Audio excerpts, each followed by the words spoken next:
In these dark days, with unemployment numbers higher than we've seen since the Great Depression, I'm glad that the man brandishing the leaf blower in my neighborhood has a job.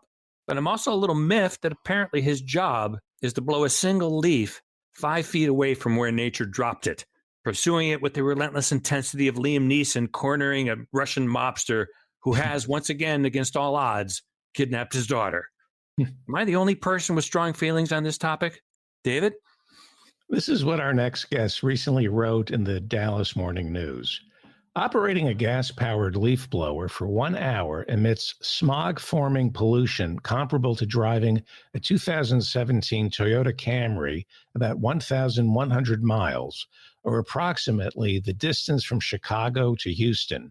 Particulate matter linked to cancers, heart disease, asthma, and other serious ailments lingers in the air for days in droplets so small that the body has no way to filter them from entering the lungs.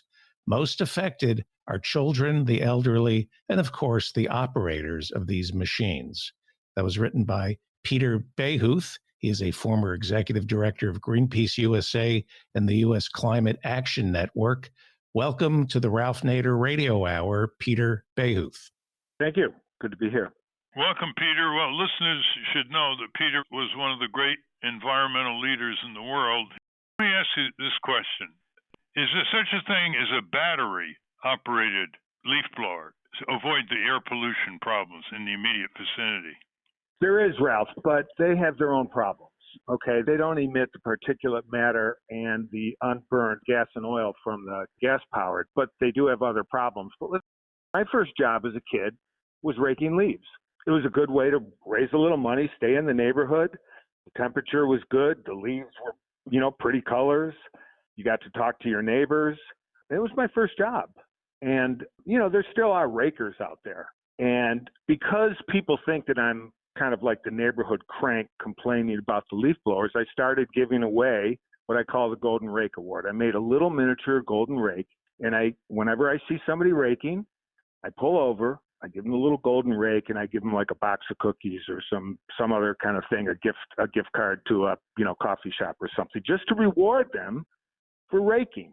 And that's one thing that actually people have paid a little attention to because, people don't like controversy in the neighborhood. So the Golden Rake Award is kind of a positive way to let people know that it's appreciated. They're keeping the neighborhood a little quieter and a little less polluted.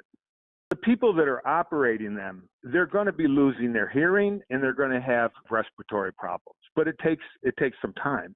I mean, particulate matter is the reason it's called particulate. It's so fine. It's, as you said, it can't be filtered before it gets into the lungs. It's so tiny. Gas-powered leaf blowers only burn about 60 to 70% of the fuel. The rest of it is atomized out into the air. So you've got an engine on people's back that would be illegal on the lake, by the way. Illegal on the street, by the way, but you can use it in your backyard, right? Now, if people did go to electric leaf blowers, that would be a step in the right direction. But here's the problem. First of all, they're noisy. I mean, if you hear leaf blowers 3 to 5 hours a day, you can't close your ears to that noise. That's just going to disrupt whatever you're doing. If you're a musician, if you're a writer, if you're trying to concentrate, have a conversation, talk to your baby, if it's the first thing you hear in the morning, it'll drive you crazy. The other thing is, there's no waste in nature. Leaves aren't litter. Leaves are very important. So that's why, the autumn season is very important. It's a resting time before hibernation, but it's where the fireflies put their larvae, Luna moths, right? All sorts of pollinators. So what you're doing is you're wiping out all sorts of wildlife, even if you're using an electric leaf blower. Because you're just sterilizing nature. And nature is all around us. It's not somewhere you go. We have nature in our backyard. You got terrible noise. You got terrible pollution. Why aren't they being regulated? I'll tell you why they aren't being regulated. These fights, unfortunately, it pits neighbor versus neighbor. And neighbors don't like to do that, right? There's no national organization, Ralph. Well, there's a couple. There's Quiet Communities. I think 350.org. Takes a look at it, but there's no organization that's really, say, going after the manufacturers, right? Or providing any cover for the neighbors or the community groups that are trying to do something about it. So there's no resources, there's no media, there's no research, nobody's going after the manufacturer. There's 325 communities around the country trying to ban or regulate leaf blowers. And they start from scratch every single time. Because I think the manufacturers know. From scratch? You mean? In other words, if your neighborhood wants to do something about leaf blowers, where do you go for information? You have to start from scratch. You have to organize from scratch. You have no air support. You know what I mean by that? No air cover. There's nobody at the national level that's saying, here's the latest information. Here's the latest science. Here's up-to-date science. Here's the group that's going after the manufacturers and trying to get them to, pushing them. There's no cover. So it's basically a ground game, neighbor versus neighbor, with no national air support. But why isn't Greenpeace? So let me give you an example, Ralph. Let me give you an example. With what we know about these engines, and because they would be illegal any place except in your backyard, why isn't there a study on the particulate matter in our neighborhoods after these things come through every day? There's not even a college or a university or an organization that's doing those studies so that we have that information. Why not? There's no resources. There's no grants that have gone to this fight. Ralph, I asked you a few weeks ago, what's the most dangerous product you can buy? What's the most dangerous consumer product right now? You said food, right? And that may be true generally, but as an individual product, leaf blowers, they destroy hearing. They're terrible for respiratory.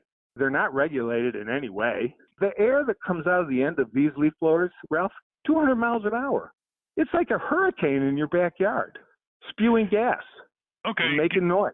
Given what you say, why aren't major environmental groups working on this? What about Greenpeace? You used to head Greenpeace. We're talking with Peter Bayhuth. Why aren't local or national environmental groups getting on this? I don't know, Ralph. It's a mystery to me. I think there really needs to be a national effort on leaf blowers. Now, there used to be an office of noise pollution. Ronald Reagan did away with it. That's correct. You know that? That's correct. Noise pollution is a big issue. It can really harm people's hearing. And of course, it's very disruptive. They had an office that looked into noise pollution. It doesn't exist anymore, right? So that's one thing. But in terms of the particulate matter, it's really shocking to me that you can use these machines in your backyard when you wouldn't be allowed to use them up on the street or on a lake in your marine engine. But that's how little attention there's been paid to this, that's still allowed. And I can't for the life of me figure out why an organization like Audubon that's concerned about birds and pollinators, or Greenpeace, wouldn't be doing an effort on this. I mean, I know they all have their hands full, but I can't stand it when I see all of these communities around the country just struggling on their own, trying to get a hold of how to deal with it. And what happens at the local level, Ralph, by the way, if you do get your city council, through enormous Herculean effort to do something about this, how do they enforce it? What do? Call the police and say there's a leaf blower next door? They'll be gone by the time they come, And on what basis are you regulating them? Is it noise levels? It's like it's telling the police to come to a party. They'll ask you to turn it down and go. Yeah, there's no enforcement. You cite the home that's using the... No, Ralph. No, because they do that all the time for noisy parties, nuisance doctrine. Yeah, but Ralph, see, you got to understand, by the time they come, they're gone. What's happening is there's these landscaping companies. It's like an invasion. It's like an invasion in the morning. You get these landscaping companies, they do 10 properties and they leave. Most of the times the owners aren't even home. They don't hear it. They might be at work. It's a little different now because people are home. Their kids are home because of COVID. It's a little different. People are noticing it much, much more. I will say that. So there is an awareness that's gaining on this, but we've got a long way to go. The fact that there is no air support for this is a little tough. Well, you're pretty rationally passionate about this. Why don't you send the same letter to 10 environmental groups and ask them to do something? I do send it to them. I do write about it. There's a couple of Facebook pages, and if you go on Facebook, and I don't get one. What's the response? I don't get one. Oh. Now, maybe I'm writing to the wrong people. You know how it is, but It's just I've told people, I've tried to promote the op-ed that I wrote in Dallas. I put it on my Facebook page. I sent it to people. I've got it on Greenpeace alumni. But it's... Well, the best approach, Peter, is prevention. That is, you regulate the manufacturing, design, and construction of these That's right. leaf blowers. Nobody's working on the manufacturers. That's what I mean by no air support, no national effort. Nobody's working on the manufacturers. You can't expect these neighborhood groups to be going after the manufacturers. They don't have the skills. They don't have the tools for that. They don't have the resources. Well, you got a new administration. You got a new administration. You got a new EPA head and other regulators. So it seems to me is that if you had a poll, that there'd be a lot of people against these leaf blowers. Has there been a poll? But there's something else about this, Ralph. There's something else about this. When I go up and down my street, there's not a leaf on a lawn. We've given up the idea of sanctuary in our home where we're not being disturbed by noise and pollution for the sanctity of the lawn, okay? Do you know what the number one crop in the United States is? Lawn, 40 million acres. It's the number one crop in the United States is our lawns. So everybody says, well, the guy next door to me, he doesn't have any leaves on his lawn. I can't have any leaves on his lawn. That's how we show that we're nice and neat and tidy, right? So, there's not even, we've lost a connection to this whole season is the problem. We've lost this connection to think that leaves aren't dangerous, that they don't cause any harm. They don't have to be removed.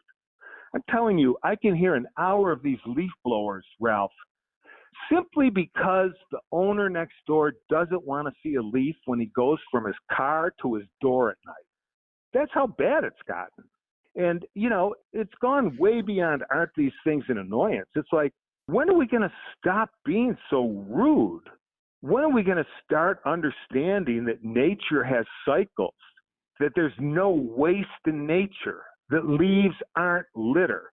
If you need to rake up leaves or if you need to remove them once or twice a year, fine. But every week so there's not a leaf around? When did leaves ever hurt us? How do people reach you with some feedback or requests? Well, I have an email. It's P as in Peter, B as in boy, AHOUTH @gmail.com. David, Steve, you want to jump in here?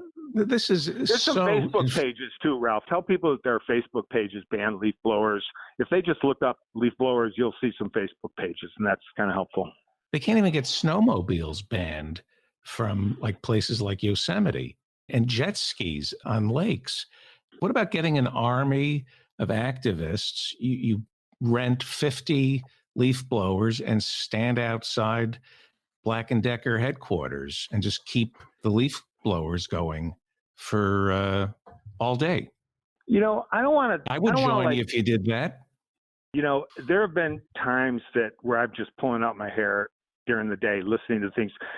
There's something very wrong about the first sound you hear in the morning is this whining. Why not find out where the CEO of Black & Decker lives and just stand outside his home all day? As I said, that's not the kind of thing that the people that are affected by this want to do. It's neighbors. It's neighbors. They don't want to be in conflict with their neighbors. They want to share cookies with their neighbors. Whenever, I've lived in my neighborhood for 22 years. Every time I've had a discussion or a disagreement with a neighbor, everybody brings the cookies out. They don't, it's like, okay, settle down. People want a calm neighborhood. This is disruptive to the neighborhood, but they don't really know they don't want to confront their neighbors. They need more help than that. Now, the idea that you have, sure, I think that there could be organized where we go out there. But what's that going to do? I mean, is that going to really, they're going to know you're going to go away?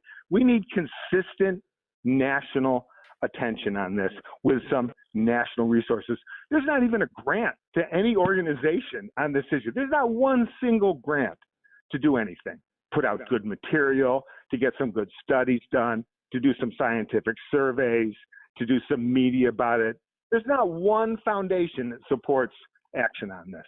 Peter, but while we're talking, I've been interrupted by 4 robocalls.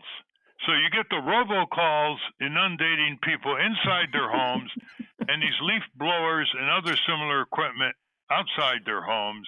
There's got to be a dramatic way to raise visibility. And what David is saying is what you used to do up there in Alaska. You But you know get what? in front of Black & Decker with all these leaf blowers, and you'll get national news, and that's the first step. Well, we're out of time, but this is something which definitely will be continued. We'll follow your challenges as they occur to you, and we'll see what else around the country can be mobilized on this. Hey, thanks for giving me the opportunity to be on. You're welcome.